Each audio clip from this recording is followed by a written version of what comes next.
Welcome to another edition of Let's Turn This Box Truck into an RV. Today is Sunday, September 24th, 2017.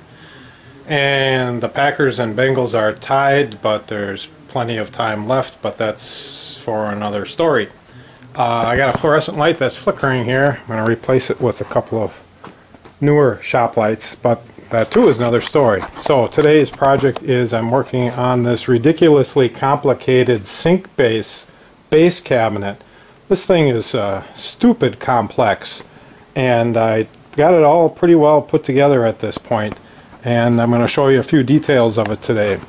So this is a sink base. The sink goes in here. I probably should have put a false front for the sink here, but the cabinets are going to open all the way and you're going to see the sink at all. I'm going to put some vinyl flooring on the bottom here to protect it. It's obviously green treated plywood. And there's a little lip right here so that the vinyl flooring will sit nice and flush. And you can see I screwed up here, but this also shows how I've biscuit jointed a lot of these joints together. You can see what I did here. If I can turn the camera around, I screwed up and made a route here for this piece of plywood when it should have been where it is. So then I continued my ways of my screw up and I marked this off. And I cut biscuits thinking that this was the groove it was going to go in. And once I got my sanity back and figured out where it was actually going to go, I got the biscuits, of course, in the right spot. But in the meantime, I got a few biscuit joint errors there. So nothing's easy. Come around this side, you can see this is flared out over here. And this is quite awkward. There's the vent pipe coming through here for the heat vent. And that vent pipe is going to connect up with the furnace. There's the side of the bed wall comes right here and comes up just about this high. The mattress sits right about here. That gives me some room for a nice countertop overhang.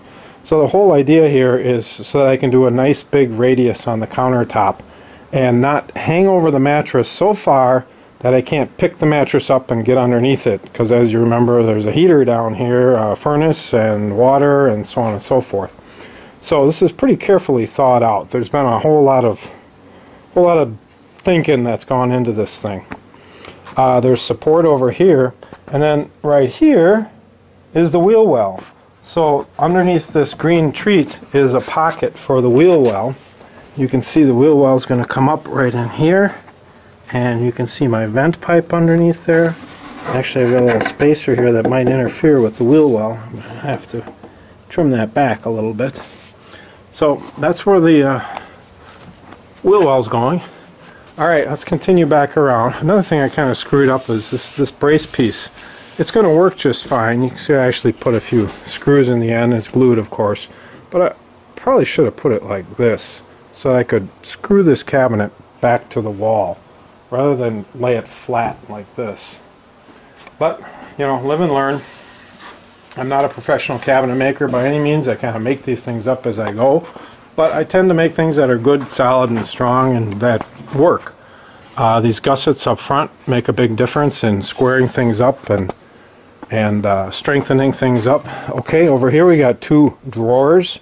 I need to buy some drawer slides. I want to get the kind that are self-closing, that suck the door right in and keep it closed. I'll get some really nice ball bearing slides. I've been doing a little work on the internet. There's a place called KV Drawer Slides and another one that's something like AccuGlide or something like that. But that too is for another story. I got to fit some drawers in there. Alright, we come around here. This is the official porta potty garage. And this is the official porta potty. As you can see, it fits in the garage, as all good porta potties do.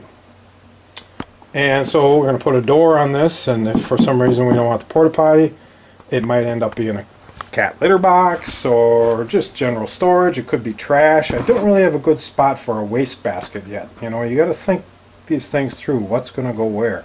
I don't have a spot for a waste basket. Got this little cabinet up here. Toilet paper, paper towels. I might put some electronic switches up here. I have some power cables that are going to come down into this area. Not quite sure what this is going to end up being for. Could even be a very small trash bin, but it's kind of small for that. Alright, so this corner is notched out as well. This is notched out again so I can have a big strong radius on the countertop. And it worked out pretty well. You can see where my heat vent comes out down here. You can probably see right on through. You get a better view than I do. Alright, so you got this big ugly round heat vent hole. How are we going to deal with that? I've got this perforated steel that I've used for other ductwork in the RV, and I cleaned it up, cut it, and sprayed it with a little of that hammered Rust-Oleum finish. And as you can see, I very carefully have grooved this out here and set this back, and there's a little notch in here, and so this piece of grate is going to fit in there just like so. And a screw or two will hold it in place. I think 2 screws here because this end actually slips underneath here. And then I'm going to stain this black so that the hole just kind of disappears and all you see is this grate. So I think that's going to work out well. Come on around front, you can see where the 2 drawers are going to be. And then down below we've got 2 cabinet doors. And this is just going to be general storage. And you can see it's boxed in pretty good, and my voice echoes in here. So I use biscuit joints for most of this. I'm not a big fan of the pocket screws just because maybe I haven't used them enough. But biscuit joints I'm familiar with, comfortable with. You can see where I screwed one up here, but it's not going to show because the drawers will cover it up. The drawers and doors, my plan right now is to do flush. There's 3 different styles of doors. There's what they call a full overlay door, and that's a door where it would end up looking like this. And I still might do that. And then there's a partial overlay where it kind of gets routed. You can't see it, but because it's not routed. But if it was routed, part of the door would set in and part of it would stick out. And then there's the full inset. And the full inset to me is just a much cleaner, higher end look. You can see this particular little sample I've got routed with a full round over. So I was just playing around with styles. You know, I'm going to do a lot of round overs in the whole build. That's kind of the architectural theme, is a strong round over. So I think I'm going to do a full inset, not with the round over. I'll do a very, very light, if any, round over. Maybe just knock it down with some 80 grit paper and just get a nice, clean, tight fit.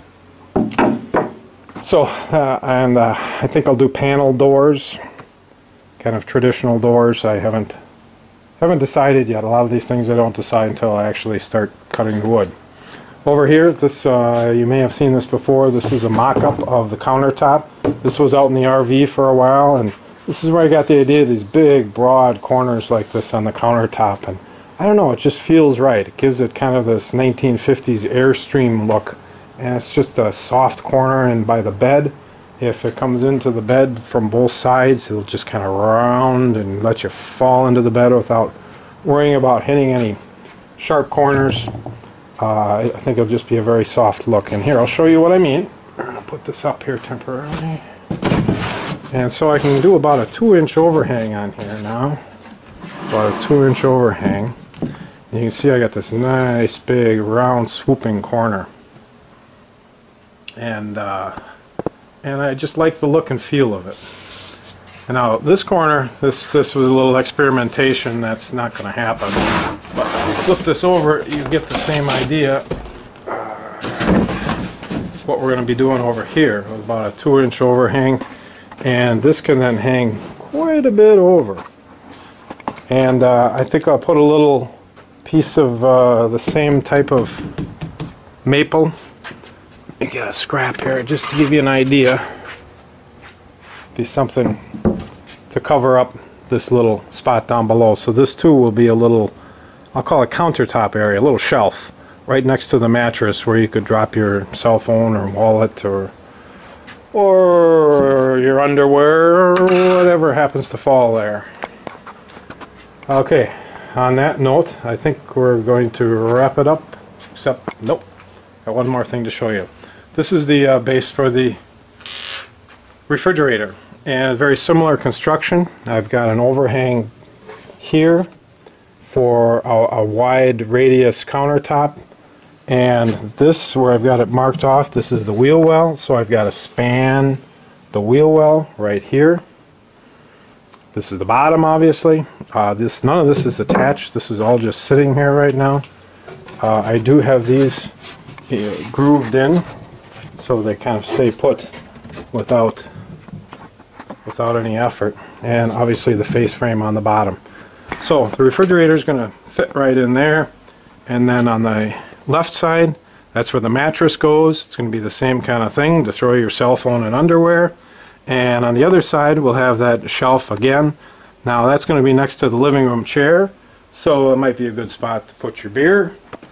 And okay, on that note, I do think we're going to wrap it up. Thanks for sharing. Thanks for enjoying. Until next time.